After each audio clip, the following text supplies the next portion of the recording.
ಪಹಲ್ಗಾಮ್ನಲ್ಲಿ ಏನು ಅಟ್ಯಾಕ್ ನಡೀತು April 22ಕ್ಕೆ ಪಹಲ್ಗಾಮ್ನಲ್ಲಿ attack ನಡೆಸಿದಂತಹ ಉಗ್ರರು ಏಕಾಏಕಿ ಕಣ್ಮರೆನೇ ಆದ್ರು. ಹಾಗೆ ನೋಡಿದ್ರೆ ಜಮ್ಮು ಕಾಶ್ಮೀರದಾದ್ಯಂತ ಮೂಲೆ ಮೂಲೆಯಲ್ಲೂ ಸೇನೆ ಕಾರ್ಯಾಚರಣೆ ನಡೆಸ್ತಾ ಇದೆ. ಅಟ್ಯಾಕ್ ನಡೆಸಿದಂತಹ ಉಗ್ರರು ಎಲ್ಲಿಗೆ ಹೋದ್ರು? ಅಲ್ಲಿರುವಂತಹ ದಟ್ಟವಾದ ಅರಣ್ಯದಲ್ಲೂ ಕಾರ್ಯಾಚರಣೆ ನಡೀತಾ ಇದೆ.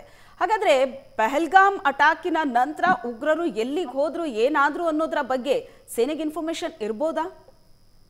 ಅದು ಇದ್ದೇ ಇರುತ್ತೆ ಮತ್ತೆ ಇರುತ್ತೆ ಕೂಡ. ಆದ್ರೆ ಕಾರ್ಯಾಚರಣೆ ಬಹುದೊಡ್ಡ ಭಾಗದಲ್ಲಿ ಕಾರ್ಯಾಚರಣೆ ನಡೀತಾ ಇರುವಂತದ್ದು. ಇನ್ನೂ ಕೂಡ ಪೆಹಲ್ಗಾವ್ ಏನ್ ಪ್ರದೇಶ ಏನಿದೆ ಆ ಪ್ರದೇಶದಲ್ಲಿ ನಾವು ಕೂಡ ನಿನ್ನೆ ಎಲ್ಲ ಓಡಾಡ್ಕೊಂಡ್ ಬಂದ್ವಿ. ಅಲ್ಲೆಲ್ಲ ಹೇಗಿದೆ ಪರಿಸ್ಥಿತಿ ಅನ್ನುವಂಥದ್ದನ್ನ ನೋಡ್ಲಿಕ್ಕೆ ಹೋದಂತ ಸಂದರ್ಭದಲ್ಲಿ ಕಾರ್ಯಾಚರಣೆ ಅಂತೂ ನಡೀತಾ ಇದೆ. ಒಂದು ಕಡೆ BSF ನಡೆಸ್ತಾ ಇದೆ, ಇನ್ನೊಂದು ಕಡೆ CRPF ನಡೆಸ್ತಾ ಇರುವಂತದ್ದು.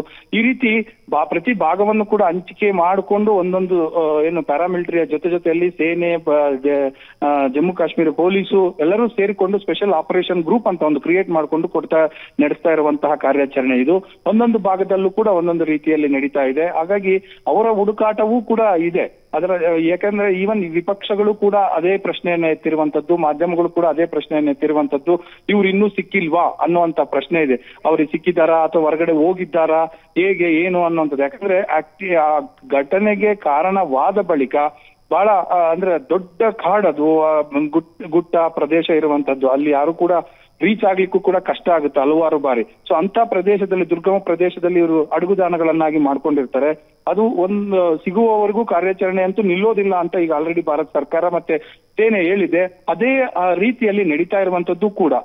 ಹಾಗಾಗಿ ಇನ್ನೂ ಕೂಡ ಕಾರ್ಯಾಚರಣೆ ಇವತ್ತಿಗೆ ನಿಲ್ತಾ ಅಂತ ಏನಿಲ್ವಲ್ಲ, ಪೂರ್ತಿಯಾಗಿ ಇಡೀ ಕಾಶ್ಮೀರ ಕಣಿವೆ ಜಾಲಾಡುವಂತ ಕೆಲಸ ಆಗ್ತಾ ಇದೆ. ಒಂದು ಹೊರಗಡೆ ಗಡಿ ಭಾಗದಲ್ಲಿ ಈ ಉಗ್ರರನ್ನ ಹುಡುಕುವ ಕೆಲಸ ಆಗ್ತಾ ಇದ್ರೆ, ಇನ್ನೊಂದು ಭಾಗದಲ್ಲೂ ಕೂಡ ಸಿಂಪಥೈಸರ್ಸ್ ಅಂತ ಯಾರು ಇರ್ತಾರೆ ಅವರ ವಿಚಾರಣೆಯು ಕೂಡ ನಡೀತಾ ಇರುವಂತದ್ದು. Shweta, okay, thank you Manjunath, ನಿಮ್ಮೆಲ್ಲ ಡೀಟೇಲ್ಸ್.